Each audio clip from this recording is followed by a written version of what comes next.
जरूरी सूचना है आप सभी स्टूडेंट्स के लिए। स्टडी फॉर सिविल सर्विसेज का Android app Google play store में आ चुका है, उसको प्लीज तुरंत इंस्टॉल कर लीजिए। और अगर आप स्टडी फॉर सिविल सर्विसेज के सिर्फ ऐप से कोई भी कोर्स, कोई भी पीडीएफ परचेज करते हैं, तो उसमें अप्लाई कूपन, अगर आप ज्ञान सर जो है आप उसमें अप्लाई करते हैं, ये कूपन कोड है, तो उसमें 20% फीस तुरंत माफ हो जाएगी, मतलब 20% डिस्काउंट तुरंत उसमें लग जाएगा। नमस्कार दोस्तों आज आपके लिए एक शानदार मॉडर्न हिस्ट्री का मैं टेस्ट लेके आया हूँ। मॉडर्न हिस्ट्री के मैं आपको 200 क्वेश्चन का टेस्ट करवाऊंगा, ठीक है। तो 20-20 क्वेश्चन या 25 क्वेश्चन जितने हो पाते हैं डिटेल एक्सप्लेनेशन के साथ उसको करेंगे। तो स्टडी फॉर सिविल सर्विसेज के ये है लेटेस्ट एंड पैटर्न के शानदार सेक्शन वाइज टेस्ट, जिससे आपकी कंप्लीट मॉडर्न हिस्ट्री रिवाइज हो सकती है, ठीक है। तो चलिए पहले क्वेश्चन को शुरू करते हैं। पहला क्वेश्चन इसमें से आपको सही बताना है, ठीक है। ये आपके स्टेटमेंट है, आप चाहें तो वीडियो पॉज करिए, चारों स्टेटमेंट को पढ़िए और फिर देखिए कौन सा सही है। कह रहा है पंडित रमाबाई द्वारा लिखित the high cast Hindu women और कैथरीन मायो द्वारा लिखित मदर इंडिया में महिलाओं की अत्यंत दयनीय स्थिति दिखाई गई है।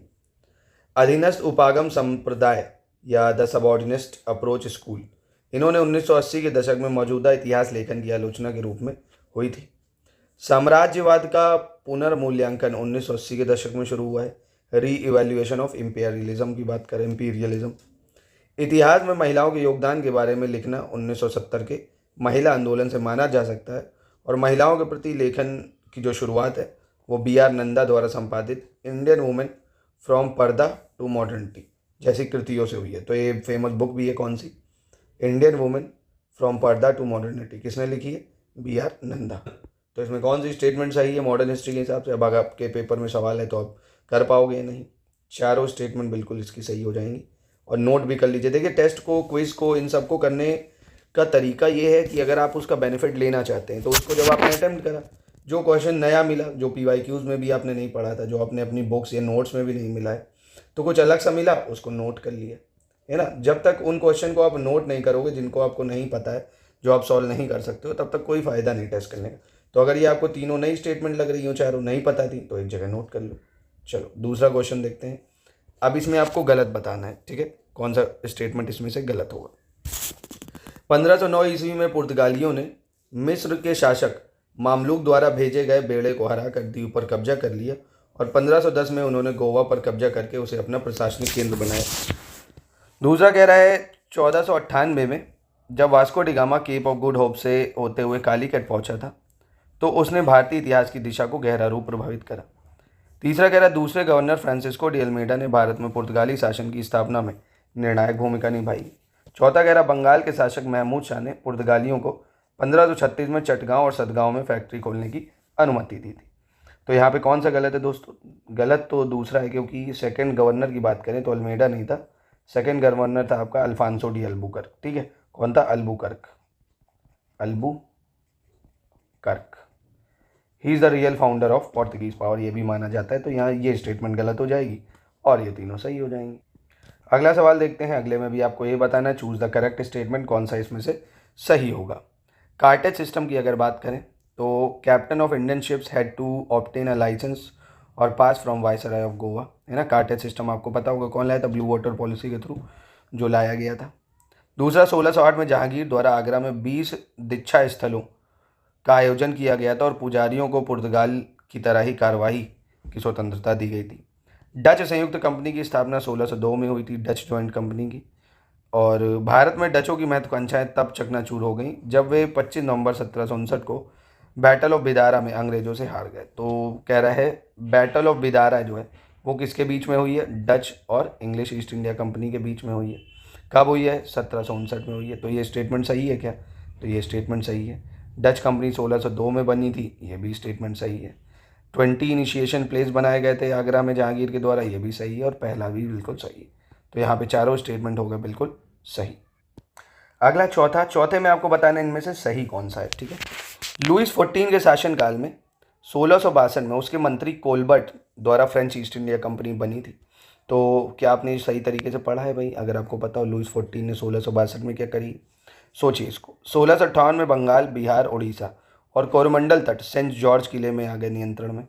1691 में एक फरमान द्वारा औरंगजेब ने एक निश्चित वार्षिक राशि के बदले में अंग्रेजों को, कंपनी को बंगाल में शुल्क मुक्त व्यापार की, मतलब बिना जो टैक्स है उसके व्यापार की परमिशन दी। 1661 में ब्रिटेन के सम्राट चार्ल्स द्वितीय ने पुर्तगाल की राजकुमारी कैथरीन से शादी की और मुंबई दहेज के रूप में प्राप्त हुआ। 1687 में ईस्ट इंडिया कंपनी का मुख्यालय सूरत से मुंबई लाया गया। शानदार सवाल है मॉडर्न हिस्ट्री का। तो यहाँ पे देखिए पहला स्टेटमेंट तो है गलत, क्योंकि 1664 में बनी थी, ना कि 62 में। फ्रेंच ईस्ट इंडिया कंपनी कब बनी थी? 1664 में बनी थी, कोलबर्ट के द्वारा बनी थी। ये बात बिल्कुल सही है। लूज 14 था, ये भी सही है। तो पहला गलत है। अब पहला अगर गलत है तो यहाँ तीनों ही में पहला ऑप्शन है, तो ये तीनों स्टेटमेंट ही गलत हो गए, यानी चौथा आंसर हो गया। पर दूसरा बिल्कुल सही है, तीसरा भी बिल्कुल सही है, चौथा भी सही है, पांचवा भी सही है। ठीक है, ये चारों स्टेटमेंट सही है, बस पहला गलत है। याद रखिएगा, महत्वपूर्ण है। चलिए आगे बढ़ते हैं हम लोग अपने नेक्स्ट क्वेश्चन की तरफ, पांचवे पे। पांचवे में आपको पहचानना है कौन सा कथन सही होगा। Jawaharlal Nehru had said that the economic interest of India and England collide in every field. मतलब भारत और इंग्लैंड के जो आर्थिक हित हैं वो टकरा रहे हैं आपस में प्रत्येक क्षेत्र में। लॉर्ड कॉर्नवालिस ने भारी करों के दुष्परिणामों के संबंध में कहा था कि सारा बंगाल एक जंगल में बदल गया है जिसमें केवल वनचर ही हैं। इंग्लिश में कहें तो the whole of Bengal has turn into a jungle in which only animals live. वहीं विलियम बोल्ट्स ने कहा था कि कंपनी के पदाधिकारी भारतीय बुनकरों से जो दूरता बरतते हैं वह सोच भी परे है, मतलब सोच से भी परे है। William Bolt said the treachery with which the company official treat the Indian weaver is beyond imagination. कौन सा सही है? तीनों स्टेटमेंट बिल्कुल सही है और बेहतरीन स्टेटमेंट है। देखिए स्टेटमेंट के बिहाफ पे ये सवाल बनाया गया है। जवाहरलाल नेहरू का ये स्टेटमेंट है और लॉर्ड कॉर्नवालिस का ये स्टेटमेंट है, विलियम बोल्ट का ये, तीनों सही हो जाएंगे। छठा सवाल देख लें। असहयोग आंदोलन या नॉन कॉपरेशन मूवमेंट के संबंध में गलत पहचानना है आपको, इनकरेक्ट पहचानना है। ठीक है। फरवरी 1922 में उत्तर प्रदेश के गोरखपुर जिले में चौरी चौरा नामक स्थान पर हुई हिंसक घटना को देखते हुए गांधी जी ने आंदोलन वापस ले लिया था। तो ये तो आपको पता होगा। हाँ ठीक है भाई, ये सही है। अगला कह रहा है स्वामी गोविंदानंद को मई 1921 में राजद्रोह के आरोप में 2 वर्ष कारावास की सजा सुनाई गई थी, स्वामी गोविंदानंद को। तो यहाँ पे ये गलत है, 2 वर्ष नहीं, इनको 5 वर्ष की सजा हुई थी। छोटी सी आपको एरर फाइंड करनी थी, बाकी ये तो गलत हो ही गया। कोंडा वेंकटपाई, ए कलेश्वर राव, टी प्रकाशम और पत्ताभी सिद्धारमैया सभी ने आंध्र डेल्टा क्षेत्र में असहयोग आंदोलन का नेतृत्व किया था। ठीक है। ये पुरुषोत्तम दास ठाकुर दास, जमुना दास द्वारका दास और काफजी जहांगीर फिरोज सेठना, इन सभी ने मिलकर 1920 में असहयोग विरोधी संघ की स्थापना की थी। तो ये भी सही है। मतलब यहाँ पे सिर्फ दूसरा गलत हो जाएगा, बाकी तीनों सही हो जाएंगे। 7वें नंबर पे आते हैं, चूज द करेक्ट ऑप्शन। यहाँ पे आपको सही बताना है रेगुलेटिंग एक्ट 1773 के संबंध में कौन सा सही होगा। Parliamentary control was introduce over the east India company. मतलब ईस्ट इंडिया कंपनी पर संसदीय नियंत्रण लागू किया गया। कुछ विशेष मामलों में बॉम्बे मद्रास की प्रेसिडेंसी को बंगाल की प्रेसिडेंसी के अधीन कर दिया गया। बंगाल के गवर्नर को गवर्नर जनरल बनाया गया। गवर्नर जनरल की परिषद की स्थापना की गई और वहीं ब्रिटिश भारत में एकात्मक प्रकार की सरकार की स्थापना की नींव रखी गई। कौन सा सही होगा यहाँ पे? यहाँ पे पांचों स्टेटमेंट बिल्कुल ठीक हो जाएंगे। अगला प्रश्न देखते हैं, 8वां। Choose the incorrect option. इसमें से गलत बताना है दोस्तों, कौन सा होगा। पिट्स इंडिया एक्ट 1784 के अंतर्गत भारत में कंपनी के कब्जे वाले क्षेत्रों को पहली बार ब्रिटिश अधिकृत भारतीय क्षेत्र का नाम दिया गया था, जो ब्रिटिश की टेरिटरी थी। और चार्टर एक्ट 1813 के थ्रू जो क्रिश्चियन मिशनरीज थे उनको परमिशन दी गई थी कि इंडिया आए और अपना क्रिश्चियनिटी को फैलाएं। और चार्टर एक्ट 1833 से governor general of Bengal governor general of India बन गया था। तो देखिए यहाँ पे आपको पिट्स इंडिया एक्ट भी रिवाइज हो गया, चार्टर एक्ट 1813 भी, 1833 भी, तीनों स्टेटमेंट बिल्कुल सही है। एक चीज़ मैं और ऐड कर दे रहा हूँ, पहला गवर्नर जनरल ऑफ इंडिया कौन बना था? विलियम बेंटिक, है ना। कौन था? William Bentinck. ठीक है। 9th क्वेश्चन देखते हैं। 9th में आपको गलत पहचानना है चार्टर अधिनियम 1853 के संबंध में कौन सा गलत होगा। ब्रिटिश संसद को अपनी इच्छा अनुसार किसी भी समय कंपनी से भारत का शासन वापस लेने का अधिकार मिल गया था। भारतीय सिविल सेवा सभी के लिए खोल दी गई थी। पहली बार विधायकों को अपनी आवश्यकता अनुसार नियम बनाने का अधिकार था। चाय के व्यापार तथा चीन के साथ व्यापार पर कंपनी के एकाधिकार को समाप्त कर दिया गया था। तो यहाँ पे कौन सा गलत हो जाएगा भाई? तो देखिए यहाँ पे जो गलत है वो डी वाला हो जाएगा, क्योंकि जो कंपनी की टी मोनोपोली थी चीन के साथ व्यापार और एकाधिकार, ये 1833 में ख़त्म करा गया था, है ना। ये 1833 में ख़त्म करा गया था, ना कि 53 में। तो ये गलत हो जाएगा। Company monopoly on T and trade with China ended 1833। बाकी ये तीनों स्टेटमेंट सही है, बहुत ज़्यादा इंपॉर्टेंट है। इंडियन सिविल सर्विसेज ओपन हुई थी 1853 में। ठीक है। चलिए अगला 10वां प्रश्न देख लेते हैं क्या कह रहा है। इसमें भी आपको गलत पहचानना होगा, आपका पूरा रिवीजन हो जाएगा सारे एक्ट का। देखिए बढ़िया तरीके से। कह रहा भारतीय परिषद अधिनियम या इंडियन काउंसिल एक्ट जो है 1861 का, इसने केंद्र, प्रेसिडेंसी और प्रांतों में विधान परिषदों की स्थापना की थी। भारत सरकार अधिनियम 1858 ने बोर्ड ऑफ कंट्रोल और कोर्ट ऑफ डायरेक्टर को समाप्त कर दिया था। और भारत परिषद अधिनियम 1892 ने परिषद के सदस्यों को प्रश्न पूछने का अधिकार दिया था। भारतीय परिषद अधिनियम 1919 में मुसलमानों के लिए अलग सांप्रदायिक मताधिकार की व्यवस्था की गई थी। तो यहाँ पे कौन सा दोस्तों गलत हो जाएगा, क्योंकि ये पता होगा आपको, ये 1919 में नहीं, मॉर्ले मिंटो रिफॉर्म आया था 1909 में, है ना, जिसमें मुसलमानों के लिए अलग सांप्रदायिक मताधिकार की व्यवस्था करी गई थी। तो ये है गलत, बाकी ये तीनों सही हो जाएगा कि board of control, court of director हटा दिए गए थे जब ब्रिटिश क्राउन पावर में आया था, यहाँ कंपनी चली गई थी, और ये तीनों बिल्कुल ठीक है। चलिए अगला प्रश्न देख लेते हैं। अगले में भी आपको ये पहचानना है कि इनमें से गलत स्टेटमेंट कौन सा है। लॉर्ड वेल्जली ने नागरिक सेवा के प्रशिक्षण के लिए फोर्ट विलियम कॉलेज की स्थापना 1800 में की थी, और 1902 में गठित रैले आयोग माफ़ कीजिएगा, उसकी अनुशंसा पर लॉर्ड कर्जन द्वारा 1904 में भारतीय विश्वविद्यालय अधिनियम यानी क्या बनाया गया था, इंडियन यूनिवर्सिटी एक्ट बनाया गया था। और भारत शासन अधिनियम या गवर्नमेंट ऑफ इंडिया 1935 के द्वारा प्रांतों में द्वैत शासन को समाप्त करके केंद्र में लागू किया गया था। यानी जो डायरकी थी, जिसका मतलब द्वैत शासन है, उसको इम्प्लीमेंट करा था कि सेंटर में by abolishing dyarchy in the province. Lord Curzon को भारत में नागरिक सेवा या नौकरशाही सेवा का जन्मदाता कहा जाता है। फादर ऑफ सिविल सर्विसेज और bureaucrat services in India, Lord Curzon. तो यही यहाँ पे गलत हो जाएगा, क्योंकि फादर ऑफ सिविल सर्विसेज और ब्यूरोक्रेट सर्विसेज इन इंडिया ये लॉर्ड कॉर्नवालिस को कहा जाता है। इसको कहा जाता है लॉर्ड कॉर्नवालिस को। ये स्टेटमेंट याद रखिएगा, इंपॉर्टेंट है। बाकी ये तीनों सही है। ये स्टेटमेंट बहुत ज़्यादा इंपॉर्टेंट है कि 1935 में डायरकी को प्रोविंस से हटा के सेंटर पे लाया गया था, मतलब प्रांतों से हटा के केंद्र में।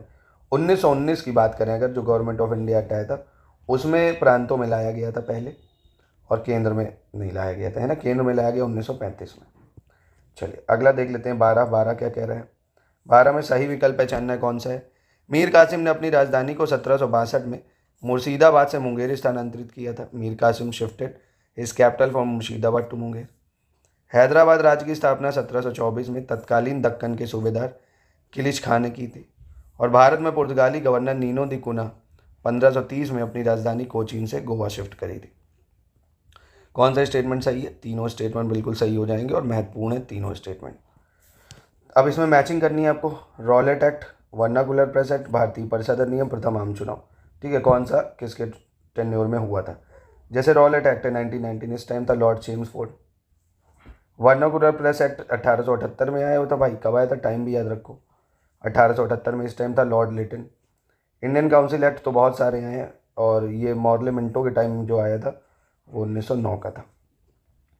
और दूसरा क्या है भाई, फर्स्ट जनरल इलेक्शन की अगर बात करें, प्रथम आम चुनाव की बात करें, तो ये 1936-37 में हुआ था।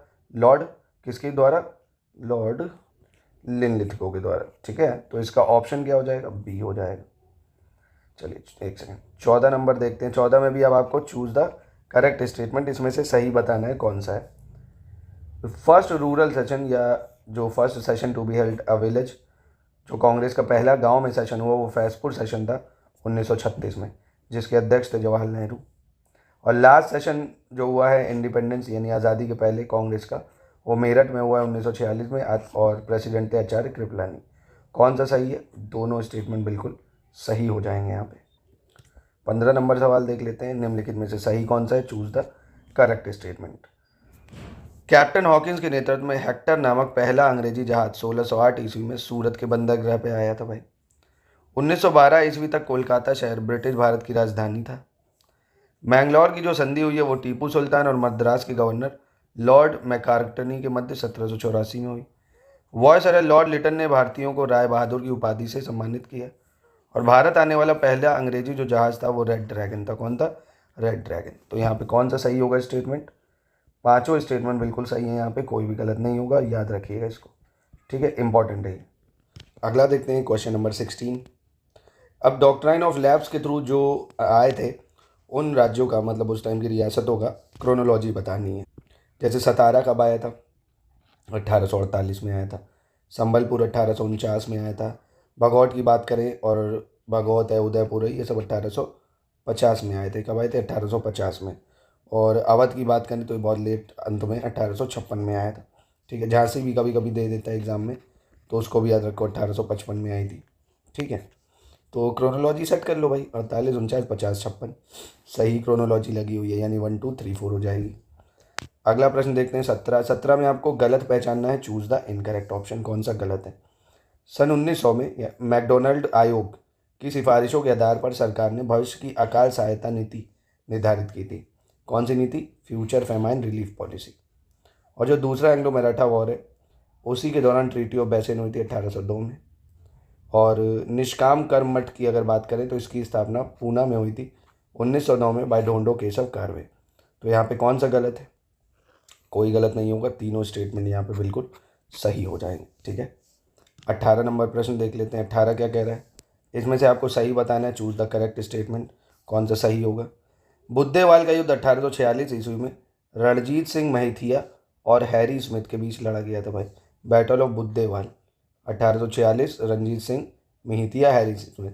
90% लोगों को ये नहीं पता होगा, और प्लीज़ मैं रिक्वेस्ट करूँगा नोट कर लो भाई, है ना। इस टाइप के प्रश्न आए होगा, डीप लेवल के पूछता, वो प्लासी बक्सर उस सब का ज़माना गया, नोट करो इसको। ठीक है, अगला है बैटल ऑफ तेलेगांव, ये भी नहीं अगर पता होगा तो इसको भी नोट कर लेना।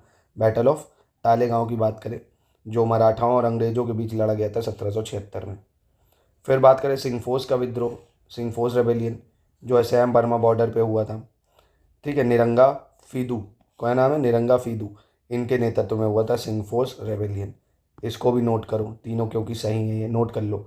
Battle of Buddowal, battle of Talegaon और सिंगफोस रेबेलियन, तीनों नोट करो अभी। चलो 19 नंबर प्रश्न देखते हैं। 19 में भी आपको गलत पहचानना है, choose the incorrect. Andhra Pradesh के पूर्वी गोदावरी क्षेत्र में शुरू हुआ कोया विद्रोह के प्रमुख नेतृत्वकर्ता टोम्मा सोरा तथा राजा अनंतय्यार थे। उड़ीसा में 1817 में शुरू हुआ पाइका विद्रोह के प्रमुख नेतृत्वकर्ता बख्शी जंग बंधु विद्याधर, मुकुंद देव तथा दीनबंधु संतरा थे। नायार आंदोलन का नेतृत्व सीवी रमन पिल्लई के रामकृष्ण पिल्लई तथा एम पद्मानाभ भाई पिल्लई ने किया था। तो ये भी मुझे लगता है आपको नहीं पता होगा, नोट कर लेना, कोई गलत नहीं है, तीनों स्टेटमेंट सही हो जाएंगे। चलिए अगला प्रश्न देखते हैं, 20 क्या कह रहे हैं। इसमें आपको कालानुक्रम यानी क्रोनोलॉजी में लगाना है। नायर सर्विस सोसाइटी, नादर महाजन संगम, महिष्य समिति और जाति निर्धारण सभा। तो कौन कब बना? नायर सर्विस सोसाइटी का गठन कब हुआ था? 1914 में हुआ था भाई। नादर महाजन संगम की बात करें अगर, तो ये कब बना था? 1910 में बना था ये। और महिष्य समिति ये 1901 में बनी थी। जाति निर्धारण सभा की बात करें तो 1897 में बनी थी। ठीक है, तो आप क्रोनोलॉजी इसकी सेट कर सकते हो, सी हो जाएगी। ठीक है, अगला देखते हैं। इसमें भी आपको गलत पहचानना है, कौन सा गलत होगा। पूर्ण स्वराज का जो संकल्प है 1929 में लाहौर में आयोजित भारतीय राष्ट्रीय कांग्रेस के लाहौर अधिवेशन में लिया गया था। पहली स्टेटमेंट। जे.एम. चटर्जी, नीलकांत ब्रह्मचारी तथा वाची अय्यर ने मिलकर भारत माता समिति की स्थापना की थी 1904 में। ठीक है, भारत माता समिति कब बनी? 1904 में, जे.एम. चटर्जी, नीलकांत ब्रह्मचारी और वांची अय्यर द्वारा। तो ये भी स्टेटमेंट सही है, और पूर्ण स्वराज वाला भी बिल्कुल सही है, 1929 लाहौर में। दोनों स्टेटमेंट बिल्कुल सही है, कोई गलत नहीं होगा। चलिए अगला देखते हैं, 22 नंबर क्या कह रहा है। 22 में आपको गलत बताना है, चूज द इनकरेक्ट, कौन सा गलत होगा भाई। सुभाष चंद्र बोस वर्ष 1942 में रास बिहारी बोस द्वारा जापान के टोक्यो शहर में स्थापित इंडियन इंडिपेंडेंस लीग के अध्यक्ष 1943 में बने थे। सच्चिदानंद सान्याल, योगेश चंद्र चटर्जी, भगत सिंह और ऊधम सिंह, इन्होंने मिलकर हिंदुस्तान रिपब्लिकन एसोसिएशन की स्थापना कानपुर में 1924 में की थी। जे.एम. चटर्जी, नीलकांत ब्रह्मचारी और वाची अय्यर ने मिलकर भारत माता समिति बनाई। अभी हमने ऊपर क्वेश्चन देखा था, भारत माता समिति, यानी ये तो सही है ही, तो कोई गलत नहीं है भाई, ये भी सही है और ये भी सही है, नोट कर लीजिए दोनों, कोई भी गलत नहीं होगा इसमें। 23वां देखते हैं। 23 में आपको सही बताना है, यहाँ पे कौन सा सही होगा भाई। मोतीलाल नेहरू 1928 में कलकत्ता में अखिल भारतीय युवा कांग्रेस का गठन किया था। All India youth Congress Calcutta में बनी 1928, मोतीलाल नेहरू। जनगण मन पहली बार 1911 में बिशन नारायण धर की अध्यक्षता में कलकत्ता अधिवेशन में गाया गया था भाई। और 1939 में आयोजित त्रिपुरी अधिवेशन में सुभाष चंद्र बोस को अध्यक्ष चुना गया, लेकिन गांधी जी पत्ताभाई सीतारमैया को समर्थन करने के कारण उन्हें इस्तीफा देना पड़ा। तो यहाँ भी तीनों स्टेटमेंट सही है और बेहद शानदार इंपॉर्टेंट स्टेटमेंट। 24 नंबर देख लेते हैं। 24 में आपको बताना है सही कौन सा है। 24 में स्वदेश बंधव समिति जो थी 1905 में बनी थी, अश्विनी कुमार दत्त और द्वारा मिदनापुर में। महान क्रांतिकारी अरविंदो घोष और 37 अन्य को अलीपुर मुंबई अभियोजन मामले के अंतर्गत मुजफ्फरनगर कलेक्टर की हत्या के प्रयास के लिए विचाराधीन कैदियों के रूप में 1 साल की कैद सुनाई गई थी। ये भी ठीक है। अनुशीलन समिति की स्थापना 1904 में ज्ञानेन्द्र नाथ बोस द्वारा मिदनापुर में हुई थी। तो ये चौथा जो है ये गलत हो जाएगा, चौथा कह रहा हूँ, तीसरा 1904 में क्योंकि हुई थी। अनुशीलन समिति की स्थापना किसने करी थी भाई? मिदनापुर में हुई थी 1902 में ज्ञानेन्द्र नाथ बोस। ठीक है, तो यहाँ पे ये स्टेटमेंट गलत है, बाकी दोनों बिल्कुल सही हो जाएंगे, यानी ऑप्शन ए हो जाएगा। आज का अंतिम प्रश्न देख लेते हैं, 25-25 का सेट लगाएंगे क्योंकि हम लोग। मानवेंद्र नाथ राय को वर्ष 1931-32 के दौरान षड्यंत्र एवं राजद्रोह के आरोप में 12 वर्ष का कारावास मिला था भाई। मानवेंद्र नाथ Roy sentence 12 years for conspiracy and seditions. Keshav Baliram Hedgar was sentenced to life imprisonment twice for delivering offensive and proactive speeches against government and for collecting weapons and disturbing them in midst of rebellion. Surendra Nath Banerjee को न्यायालय की अवमानना यानी जो contempt of court के लिए 2 साल की सजा हुई थी 1883 में। और Bal Gangadhar Tilak was sentence thrice for writing proactive article in his newspaper Kesari. तो यहाँ पे कौन सा गलत है, मतलब सही होगा ये बताना है आपको। तो देखिए पहला सही है, तीसरा सही है, चौथा सही है, दूसरा गलत हो जाएगा क्योंकि दूसरा गलत होने के कारण है जो केशव बलिराम हेडगार ने ये वीडी सावरकर जो थे, विनायक दामोदर सावरकर, उनको सरकार के विरुद्ध आक्रामक और उत्तेजनात्मक भाषण देने के लिए हथियार एकत्रित करने के लिए 2 बार आजीवन कारावास हुआ था। इनको कितनी बार? 2 बार आजीवन कारावास हुआ था। तो ये स्टेटमेंट है थी गलत, पहली, तीसरी, चौथी है सही। और यहीं पे करते हैं वीडियो की समाप्ति। मिलते हैं नेक्स्ट वीडियो में। वीडियो पसंद आया कंटिन्यू आपको ये मिलेंगे, 200 क्वेश्चन मॉडर्न हिस्ट्री के कराऊंगा, पूरी मॉडर्न हिस्ट्री रिवाइज हो जाएगी। और ऐसे ही टेस्ट आप लेके अगर अटैम्प्ट करते हैं GS full length section wise तो आपकी तैयारी बहुत शानदार हो सकती है। टॉपिक वाइज एकदम 1 लाइनर फैक्ट नोट्स भी आपको मिल जाएंगे पूरी लिस्टिंग के इन नंबरों पे कॉन्टैक्ट